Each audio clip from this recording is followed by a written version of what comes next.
Assalamualaikum warahmatullahi wabarakatuh.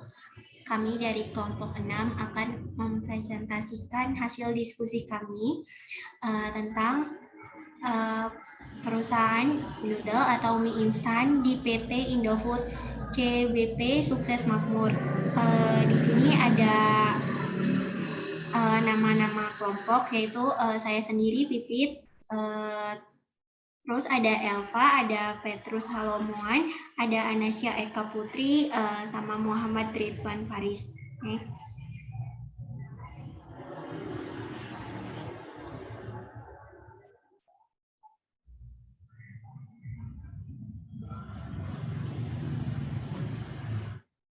Pokok bahasannya itu ada 4, ada pendahuluan, peta jaringan logistik, permasalahan dan solusi, kesimpulan dan saran. Objek artinya sesuatu yang dituju atau sasaran, sedangkan kajian berarti pembahasan yang akan ditelaah atau diuji. Jadi objek kajian merupakan sasaran yang dituju mengenai apa yang dikaji.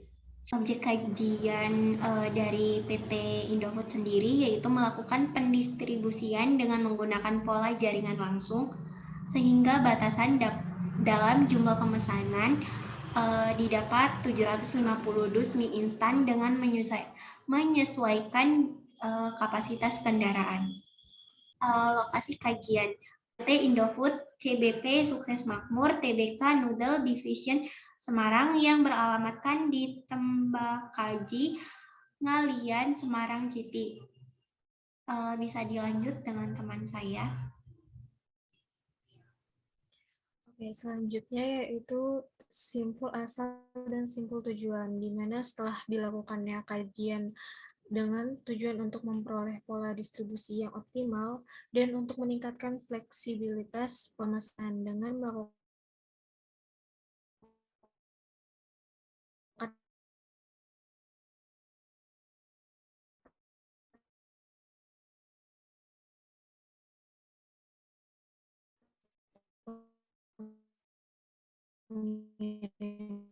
maka beberapa gudang dan retail Indofood TB Sukses Makmur Semarang.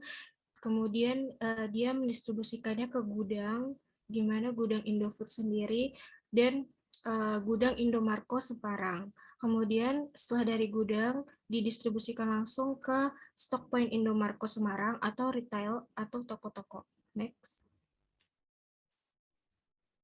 Kemudian ada pelaku logistik, di mana pelaku logistik ini yaitu penyedia barang yang dibutuhkan konsumen seperti produsen dan penyalur. Produsennya yaitu PT Indofood TB Sukses Makmur Semarang, kemudian disalurkan ke dalam lewat penyalur, yaitu perantara untuk pemindahan barang ke retail atau seller, di mana penyalurnya sendiri yaitu melalui laut, udara, darat, dan kereta api. Kemudian setelah sampai ke retail atau seller, langsung didistribusikan langsung atau langsung dijual ke konsumen. Next. Kemudian ada penyedia jasa logistik yang terlibat dalam jaringan logistik di PT Indofood. Yaitu yang pertama ada kargo, di mana kargo sendiri itu merupakan layanan pengiriman muatan barang dengan kendaraan baik berupa truk, kereta api, kapal, ataupun pesawat terbang, di mana kargo sendiri ini biasanya untuk mengirimkan barang dalam jumlah banyak. Kemudian yang kedua ada kurir, di mana PT Indofood sendiri menggunakan layanan pengiriman kurir untuk bisnis online atau mengirim paket kepada pelanggan yang memesan produk tidak banyak. Kemudian yang ketiga ada air freight service, di mana layanan ini menyediakan logistik melalui jalur udara. Nah, air freight service ini menjadi favorit karena menawarkan kecepatan dan volume pengiriman yang besar, sehingga menghemat waktu untuk mengirim layanan logistik. Kemudian yang keempat ada sea freight service, di mana layanan ini melalui jalur laut, di mana peminatnya cukup banyak karena jangkauannya yang luas, sehingga biaya pun juga relatif lebih terjangkau. Kemudian ada penyedia fasilitas logistik yang mendukung dengan mengalirnya produk di PT Indofood, yaitu yang pertama ada pusat distribusi, yaitu memiliki fungsi utama untuk menyalurkan barang dari produsen atau pemasok barang. Nah, yang kedua ada fasilitas pergudangan yang merupakan sebuah solusi yang disediakan dari pihak ketiga untuk menampung barang sementara sebelum dijual ke e-commerce atau dijual ke toko-toko. Next. Kemudian ada diagram fishbone, yaitu untuk menganalisis permasalahan logistik di PT Indofood CBP Sukses Makmur Semarang. Yang pertama yaitu dari segi kualitas dan kuantitas barang, kemudian dari mode distribusi, yaitu kemudian dari pola distribusi, jarak lokasi distribusi, dan biaya distribusi. Bisa dilanjut dengan Elva. Baik, selanjutnya adalah permasalahan. Jadi PT Indofood itu memakai jasa dari PT Indomarko dalam mendistribusikan dengan cara direct delivery. Hal ini membuat PT Indofood langsung memakai pihak kedua dalam penentuan pengiriman dus Indomie yang ingin didistribusikan. Dalam pendistribusian barang ke pelanggan atau retailer langsung dikirim sebanyak 750 kotak dus. Hal ini membuat adanya overproduksi yang dimiliki oleh PT Indofood, tetapi di beberapa tempat mengalami masalah kelebihan stok dan masalah kekurangan stok pada stok point. Kondisi tersebut membuat terjadinya bullwhip effect di kemudian hari. Kerugian atau kekurangan yang akan dialami perusahaan antara lain yang pertama, memerlukan ketersediaan stok yang banyak, yang kedua, biaya fasilitas untuk penanganan gudang dan proses pengiriman ke stok point lebih mahal, ketiga, biaya transportasi lebih mahal, dan yang keempat, biaya penunjang informasi, yaitu telepon dan internet menjadi tinggi. Next.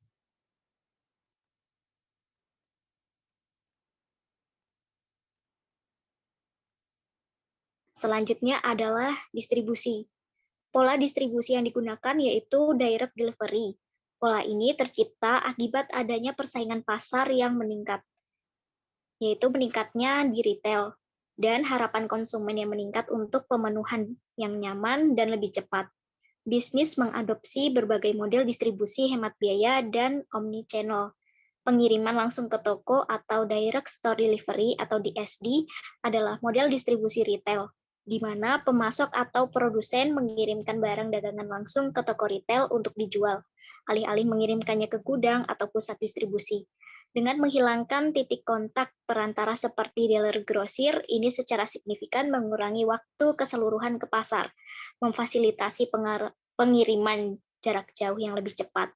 Model ini sangat menguntungkan selama musim puncak ketika permintaan barang khusus tinggi dan waktu transportasi terbatas. Akan tetapi, permasalahan dari pola distribusi ini membuat banyak stok barang yang berlebih atau bisa terjadi kelangkaan jika pemesanan kurang tepat sesuai dengan ramalan yang telah dilakukan. Next.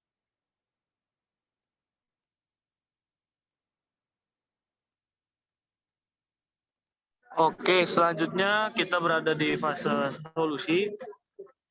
Solusi yang sangat menguntungkan atau mengoptimalkan dari hasil dari SCM ini, yaitu dengan menggunakan metode shaving matrix. Atau shaving ini merupakan meminimumkan jarak atau waktu atau ongkos dengan mempertimbangkan berbagai kendala yang ada. Dari kelebihan ini terletak pada kemudahan untuk dimodifikasinya waktu pengiriman, kapasitas barang, jumlah kendaraan, dan batasan-batasan yang lain, memberikan solusi yang lebih baik untuk menyelesaikan penjadwalan pengiriman dengan praktis dan cepat. Tahapan ini juga dapat menentukan distribusi optimal dengan kriteria speed delivery, periodic demand, time windows, and capacity VRP. Oke, selanjutnya dari solusi ini menghasilkan beberapa tahap. Dengan hasilnya itu kita mendapatkan alokasi permintaan dan kendaraan di mana terdapat batasan jumlah sebanyak 750 kardus mie instan, sehingga kita mendapatkan pembagian pengiriman untuk masing-masing jenis. Dari tahapan ini dilakukan perhitungan kombinasi dan terakhir kita mengoptimalkan kapasitas muatan truk yang cuma sampai 750 itu sehingga diperlukan beberapa penambahan armada dengan memilih stock point yang berjarak terpendek dari tujuan akhir setiap rute perjalanan atau metode nearest neighbor. Nah, dari sini kita bisa menentukan distribusinya. Boleh di next. Nah, dari sini kita mendapatkan solusi dari 4 solusi. Kita mendapatkan 4 solusi. Yang pertama, distribusi pertama itu pengiriman jenis A mengirimkan stock point pada stock point 867 sama 1 dan kembali ke depo, terus memuat kembali pengiriman jenis B dengan mengirimnya ke 9817 dan kemudian kembali lagi ke C atau ke depo dan memuat kembali lagi ke C. Dengan hal ini kita mendapatkan bahwa kalau hasil dari pembongkaran setiap dusi itu 0,0625 menit dengan total waktu distribusi yang pertama itu 418 menit. Dan kedua, distribusi kedua kita pemuatannya itu dari C. Dari C ini kita ke 3291. Balik lagi ke depo, terus pemuatan lagi kembali jenis C untuk mengirim ke 86714, kembali ke depo lagi. Habis itu kembali lagi kita ulang-ulangi sampai ke jenis A.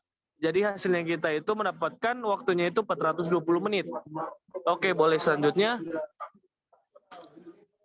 Untuk kegiatan distribusi 3, kita mendapatkan lagi untuk pendistribusian yang kedua dengan pemuatan 3291 dan kembali ke depo untuk memuat jenis yang B. Habis itu kita ke 6745, habis itu kembali ke depo dan melakukan aktivitas terakhir dengan memuat pengiriman selanjutnya. Dari jenis ini kita mendapatkan waktu 392 menit.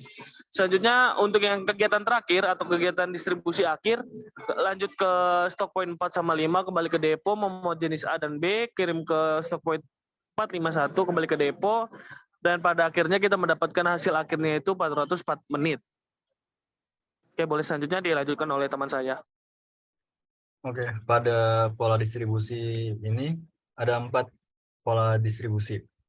Dengan penjelasan warna merah berarti pengiriman jenis A, kemudian yang warna hijau itu berarti pengiriman jenis B, dan yang terakhir warna biru berarti pengiriman jenis C. Pendistribusian yang pertama yaitu digunakan untuk pengiriman jenis A dengan rute 8671. Kemudian jenis B dengan rute 9817. Lalu jenis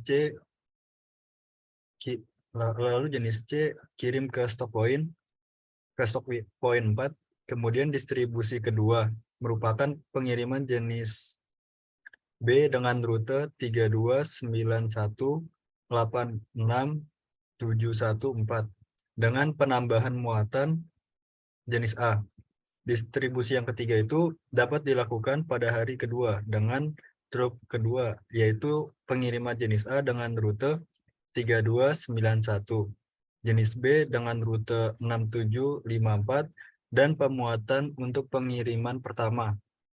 Pada pola distribusi keempat merupakan pengiriman jenis B dan C, rute 4, 5, jenis A dan B, rute 4, 51, jenis B dengan rute 325. Terlihat bahwa tiap masing-masing pola didistribusikan mengirimkan produk dengan jenis yang berbeda. Hal ini dikarenakan adanya pengkombinasian rute perjalanan setiap jenis pengiriman untuk mengoptimalkan jam kerja, yakni sebanyak 420 menit. Oke, ini merupakan penjelasan dari slide pola distribusi yang tadi. Kemudian perbandingan, yaitu pola distribusi lama. Pola distribusi lama adalah pola distribusi yang dilakukan selama ini, yakni dengan direct delivery. Dalam satu hari, transporter hanya dapat mengirimkan produk mie ke satu stock point dan 1 kali pemuatan untuk keesokan harinya. Dengan pengiriman sebanyak 1,5 kali dalam satu hari atau satu truk, maka didapat total biaya yang dihasilkan setiap pengiriman adalah sekitar 12 sampai 13 juta kali pengiriman. Lalu pola distribusi baru adalah 4 pola kegiatan distribusi dengan pengoperasian sebanyak 1 truk dalam satu hari. satu truk disewa dalam 3 hari. Lalu pola distribusi baru adalah pengiriman yang dilakukan dengan split delivery, sehingga pengiriman dapat dilakukan lebih dari 1 kali. Oleh karena itu, pengiriman dilakukan dengan pengklarifikasian varian rasa untuk mempercepat pemuatan serta pemborongan barang. Selain itu, pengiriman yang dilakukan secara bertahap dengan kendaraan yang berbeda dapat memudahkan supir untuk meminta kuli bongkar memindahkan ke dalam gudang stok point dengan segera. Hal ini didapat karena jumlah yang sedikit-sedikit, sehingga tidak memerlukan tempat yang luas untuk meletakkan produk tersebut. Total biaya yang akan dikeluarkan setelah pengaplikasian pola distribusi adalah sekitar 5-6 juta. Lalu kesimpulan yang didapat adalah yang pertama, distribusi 1 itu mengirimkan mie goreng instan dengan rute 2A. Lalu pengiriman mie rasa cabai, soto, dan ayam bawang dengan rute 2B. Kemudian distribusi 2, pengiriman mie instan rasa iga penyet, pedas, dan kari ayam dengan rute 1C dan 2C beserta muatan mie goreng. Lalu distribusi 3, pengiriman mie goreng instan dengan rute 1A dan serta mie instan rasa ayam bawang, cabai hijau, soto dengan rute 3B. Dan distribusi 4 mengirim rute 4B, perjalanan 3A, rute 1B. Adapun saran yang mungkin dapat diberikan, setidaknya membangun jaringan yang luas kepada supplier, dan mungkin perlu ditingkatkan lagi dalam merespons setiap keluhan yang disampaikan di stock point. Berikut referensi yang kami gunakan. Sekian presentasi dari kelompok 6. Jika ada pertanyaan, boleh di kolom komentar video ini. Terima kasih.